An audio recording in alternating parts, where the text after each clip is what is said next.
आज हम पढ़ेंगे सेल थ्योरी के बारे में। ठीक है, सेल थ्योरी मतलब वो थ्योरी जो हमें सेल के बारे में बताती है। तो इसको ना बहुत सारे साइंटिस्ट ने इसको मॉडिफाई किया है, लेकिन स्टार्टिंग की थी हम उन दो साइंटिस्ट को नाम उसका जिन्होंने इसको स्टार्ट किया था। तो वो स्टार्टिंग वाले साइंटिस्ट थे, दो साइंटिस्ट थे। एक था जर्मन बॉटनिस्ट, उसका नाम था शिलीडीन।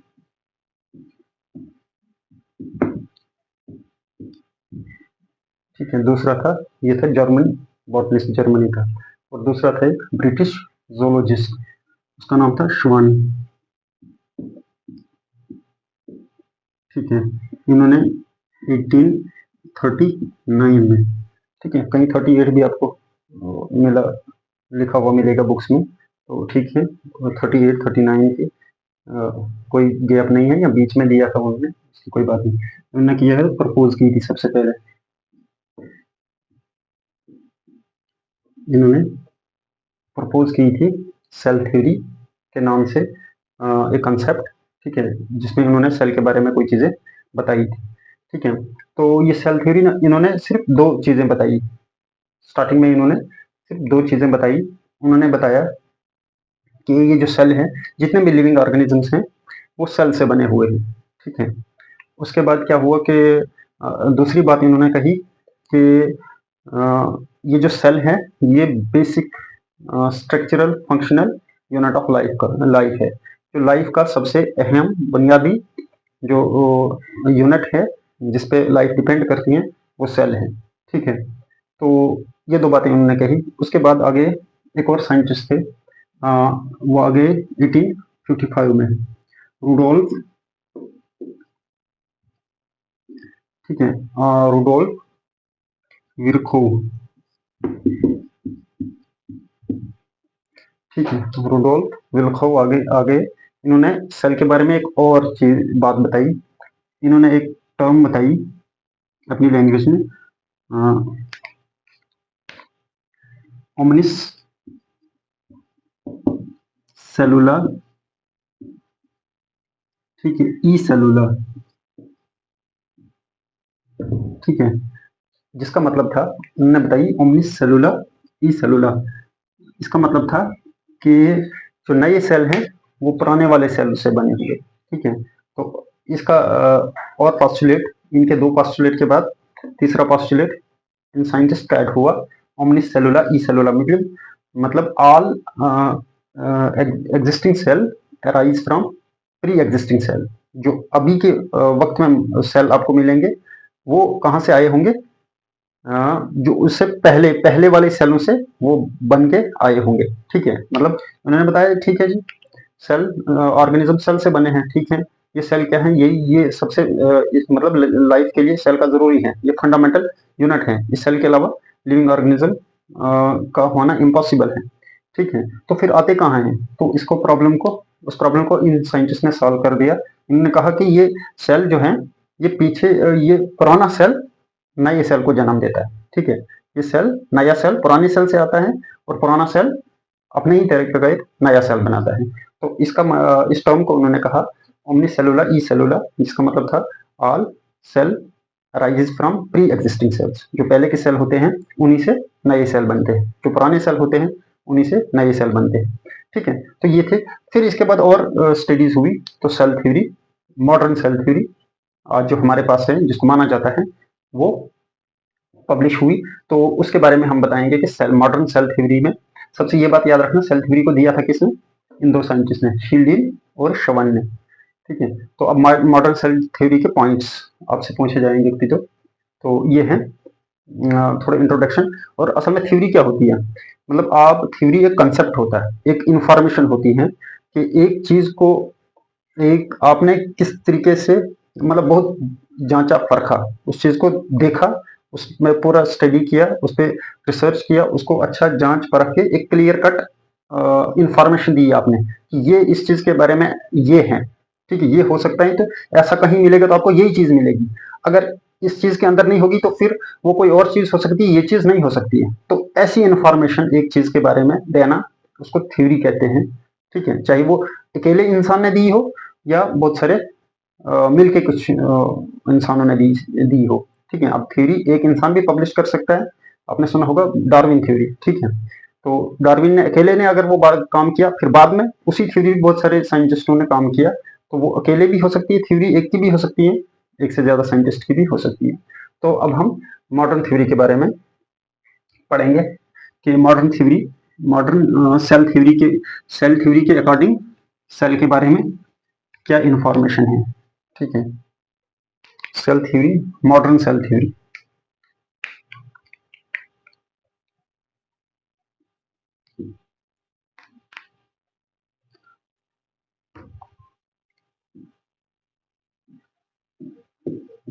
Modern cell theory. ठीक है,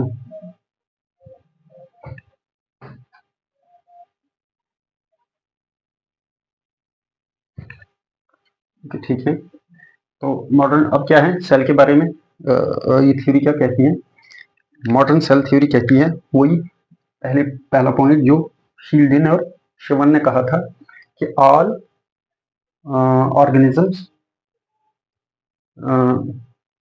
are made up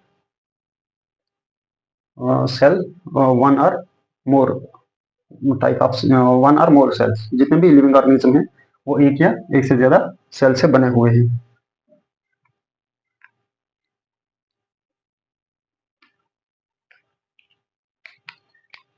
first point इसके बारे में, मॉडर्न सेल थ्योरी के बारे में तकरीबन 6 पॉइंट्स हैं, 5 या 6 पॉइंट्स। तो अभी उनको हम डिस्कस करेंगे। सबसे पहले ये है कि all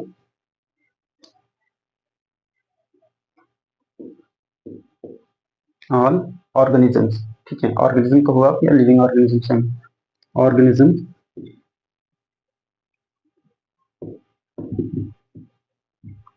are made up of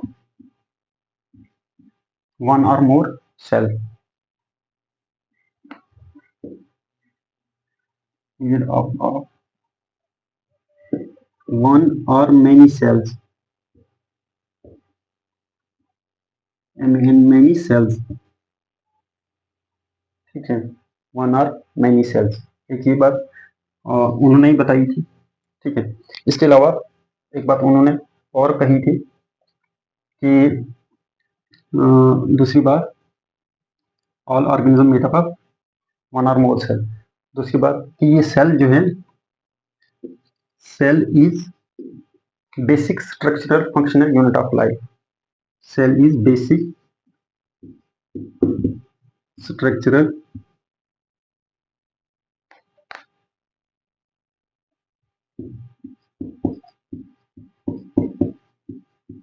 structural and functional unit of life.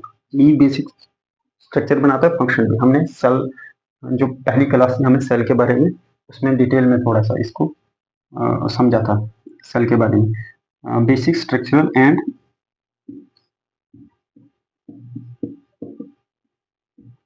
Functional unit of life. ठीक है, ये है दो थ्योरी। फिर तीसरे साइंटिस्ट आ गए। ठीक है, तीसरे साइंटिस्ट जो रुडोल्फ विर्खोव साइंटिस्ट थे, उन्होंने एक तीसरा पॉइंट बताया। उन्होंने क्या बताया कि जितने भी सेल आज प्रेजेंट हैं वो कहाँ से आए हैं, सेल का सोर्स क्या है, पिछले cell, pre existing cell. All all sales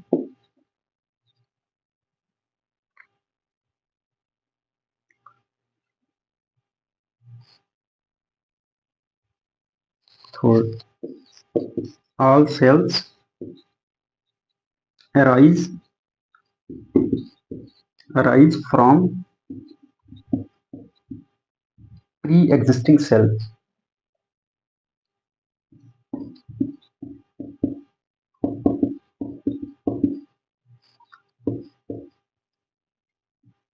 ठीक है, जितने भी सेल्स हैं वो कहाँ से आए हैं, जो पहले के सेल, ठीक है।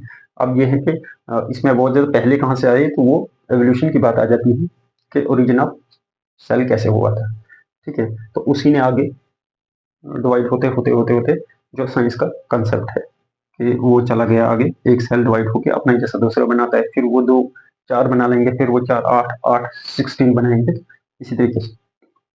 फोर्थ पॉइंट अब मॉडर्न सेल थ्योरी के अंदर है, ये बहुत सारे रिसर्च के बाद इस पॉइंट को सेल के इस थ्योरी में मिलाया गया कि सेल के अंदर क्या होती है, एनर्जी फ्लो। हम खाना खाते हैं तो हमारा खाना भी खाते हैं, साथ में हम ऑक्सीजन भी लेते हैं। तो ये ऑक्सीजन क्या करता है, हमारी फूड को ब्रेक डाउन करता है। ब्रेक डाउन करने के बाद वो फूड को कहाँ तक पहुंचाता है, हमारे सेल तक। सेल में उस फूड से क्या होती है, एनर्जी यूटिलाइज होती है, एनर्जी यूज होती है। तो उस खाने की जो फूड जो होती है, एनर्जी जो होती है, वो कहाँ, हमारे सेल्स तक पहुंचती है। उस सेल्स के थ्रू हमें वो हमें एनर्जी मिलती है। तो ये एनर्जी जाती कहाँ है, हमारे सेल के अंदर। तो सेल एनर्जी फ्लो, इन्होंने बताया मॉडर्न ने, मॉडर्न थ्योरी के लिए एनर्जी फ्लो, कि हमारी सेल के अंदर एनर्जी चलती है, ठीक है। जैसे हम खाना खा के हमारी सेल एनर्जी सेल्स तक पहुंचती है, और वो फिर वहां पे यूज होके हमें एक नई फॉर्म में एनर्जी मिलती है, ठीक है। Energy flow occurs within this cell, with in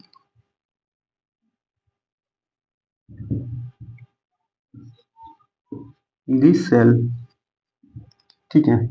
ये पॉइंट मॉडर्न सेल थ्योरी का है, ठीक है। इसके अलावा फिफ्थ पॉइंट जो है मॉडर्न सेल थ्योरी कहती है, ये बोलते हैं कि सेल इतना ही नहीं है सेल के लिए काफी।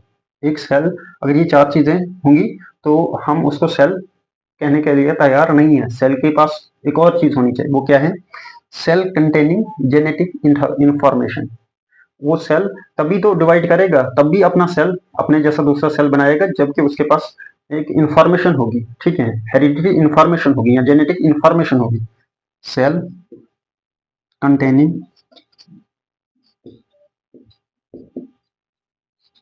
जेनेटिक इंफॉर्मेशन, हेरिडिटी इंफॉर्मेशन आप क्योंकि चलती हैं।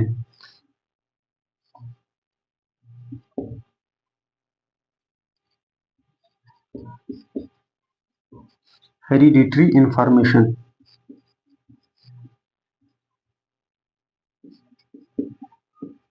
हेरिडिटरी इंफॉर्मेशन होती है जो जो ट्रांसफर होती है फ्रॉम सेल टू सेल।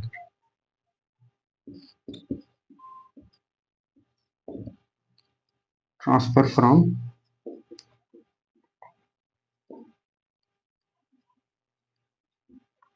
तभी तो एक जैसी बॉडी बनती है, एक जैसा ऑर्गेनिज्म, उसी जैसा ऑर्गेनिज्म बनता है, ठीक है। क्यों ना कि उसके पास उसी लेवल की इंफॉर्मेशन, उस सेल के पास जैसी इंफॉर्मेशन होगी, वो उस इंफॉर्मेशन को अपने दूसरे सेल में जिसमें डिवाइड होगा, तो वो दूसरा सेल भी सेम इंफॉर्मेशन लेगा। तो जो डिवाइड नहीं कर पाएगा, ठीक है, जो जिसके पास ये इंफॉर्मेशन नहीं होगी, तो उसको हम सेल नहीं कहेंगे, ठीक है। इसके अलावा सिक्स्थ पॉइंट है, अब ये क्या है, ये सेल हमने यहाँ पे पढ़ा ना, वन या मैनी सेल। तो वन होगा तो यूनिसेलुलर, अगर एक से ज्यादा सेल होंगे तो multi cellular. Unicellular, multi cellular, हमारे अंदर हम मल्टी सेलुलर हैं। हमारे अंदर कितने, छोटा बच्चा जब पैदा होता है, वन 1 ट्रिलियन सेल होते हैं, और वो बने होते हैं एक सेल के, जाइगोट के। सोचो सेल की कितनी डिवाइडिंग पावर है, ठीक है। तो अब एक एडल्ट के अंदर 100 ट्रिलियन या इससे भी ज्यादा सेल हो सकते हैं, तो वो एक सेल से बने हुए होते हैं, ठीक है। और ये ट्रिलियन, अगर आपने, अगर ये ट्रिलियन पता कितना होता है, अगर आप गिनती काउंट करना चाहेंगे ना, 1 2 3 4, एक सेकेंड में एक काउंट करेंगे आप या लिखेंगे, तो 1 ट्रिलियन तक पहुंचने के लिए आपको 3100 ईयर्स एज चाहिए, ठीक है। ये है ये सेल की, मतलब कितना वास्ट चीज है सेल। तो अब चाहे यूनिसेलुलर हो या मल्टी सेलुलर हो, तो ये क्या कहते हैं, cell, all cell, all cells, एक ही पॉइंट है, इसको यहीं लिख लेंगे हम। बोलते हैं चाहे यूनिसेलुलर हो, यूनिसेलुलर में आते हैं प्रोकैरियोट्स, प्रोकैरियोट्स में आते हैं, जब हम किंगडम पढ़ते हैं आप, किंगडम मोनेरा, ठीक है, किंगडम मोनेरा प्रोकैरियोट्स में आते हैं, और उसमें आते हैं सिर्फ बैक्टीरिया, ठीक है, बैक्टीरिया, चाहे वो आर्की बैक्टीरिया हो या यू बैक्टीरिया हो, ठीक है। उसके ऊपर आएंगे हम तो प्रोटिस्टा, ठीक है, किंगडम किंगडम प्रोटिस्टा, चाहे वो हो, ठीक है, यूनिसेलुलर है वो हो, या प्लांट एनिमल या फंजाई हो, या वो यूनिसेलुलर बैक्टीरिया हो, सबका केमिकल कंपोजिशन सेम है। All cells basically have same chemical composition,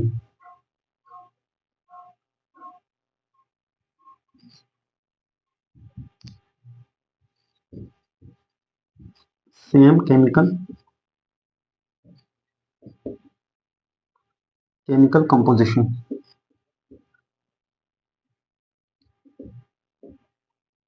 ठीक है। All cell have same chemical composition, same chemical composition, ये केमिकल कंपोजिशन क्या होता है कि जितना कार्बन यूकैरियोटिक सेल में है लमसम उतना ही जरूरत है प्रोकैरियोटिक सेल को भी, जितना नाइट्रोजन, हम डीएनए में पढ़ते हैं कि डीएनए में नाइट्रोजन बेसिस होती है, सेम बेसिस प्रोकैरियोट्स में भी है, सेम यूकैरियोट्स में भी है, सेम शुगर वहां पे है, सेम यहाँ पे भी है, ठीक है। जितना नाइट्रोजन उसको चाहिए उतना ही यूकैरियोट्स को चाहिए, ठीक है। तो ये इसको कहते हैं केमिकल कंपोजिशन, जिससे सेल बना होता है लिपिड बाइलेयर, ठीक है, प्लाज्मा मेम्ब्रेन सेम है वहां पे भी, सेम यूकैरियोट्स में, मतलब मेजर कंपोजिशन सेम है, 90% सेम है। तो वो एडाप्टेशन के अकॉर्डिंग 10% या कुछ कम ज़्यादा परसेंटेज में वो डिफरेंस हो सकता है। अलबत्ता ये सब चीज़ें हैं जो हमें सेल थ्योरी के बारे में, जो हमें सेल थ्योरी बनाती हैं, बताती हैं एक सेल के बारे में। अब ये सब कितनी 6 थिंग्स हैं, 6 चीज़ें। अब अगर आपने सेल को, किसी ने बताया आपको ये चीज़ सेल है, कि ये चीज़ देखो ये एक सेल है, लिविंग सेल है, ठीक है, किसी और चीज़ नॉन लिविंग के बारे में नहीं कहते हम लिविंग सेल की बात कर रहे हैं। आपको बताया गया ये सेल है, आप क्योंकि आपने अब साइंस के स्टूडेंट हैं, आपने इसकी इंफॉर्मेशन आपके पास है कि अब बताओ भाई, ठीक है, अगर ये सेल है तो ये क्या, इससे आगे जाके क्या बनता है, ठीक है, अगर वो बोलेंगे ये चीज़ बनती है, तो क्या इसके पास ये इस चीज़ का बुनियादी है, ये फंडामेंटल है इस चीज़ का, ठीक है, इसके स्ट्रक्चर और फंक्शन के लिए, ठीक है, अगर है तो ठीक है। क्या ये मतलब यहाँ से क्या लिविंग ऑर्गेनिज्म बनाएगा या कुछ और बन जाएगा, ठीक है, अगर लिविंग ही बनाएगा ठीक है, फिर बेसिक होना चाहिए, ठीक है। फिर ये आया कहाँ से है, कहीं और से आया, या इसका जैसा ही पीछे सेल था उसने ही इसको बनाया, हाँ जी वैसा ही था, ठीक है, ठीक है। क्या ये एनर्जी यूज कर सकता है, ठीक है, इसके अंदर एनर्जी फ्लो हो सकता है, ये एनर्जी को इस्तेमाल कर सकता है, हाँ जी ठीक है, फिर ठीक है। क्या इसके अंदर इंफॉर्मेशन हो सकती है कि ये अपना ही जैसा नया सेल बनाए, ठीक है, अपनी जनरेशन को बढ़ाए, हाँ जी है, फिर ठीक है, ठीक है। क्या इसका कंपोजिशन सेम है जो ऑलरेडी सेल प्रेजेंट है, हाँ ठीक है, फिर ये वही सेल है जिसके बारे में ये सेल थ्योरी है। अगर इसमें कोई भी इंफॉर्मेशन वो लैक करता है तो हम उसको इस वो सेल नहीं मानेंगे जो जिस सेल के बारे में ये मॉडर्न सेल थ्योरी हमें इंफॉर्मेशन देती है, ठीक है। ये है सेल के बारे में मॉडर्न सेल थ्योरी।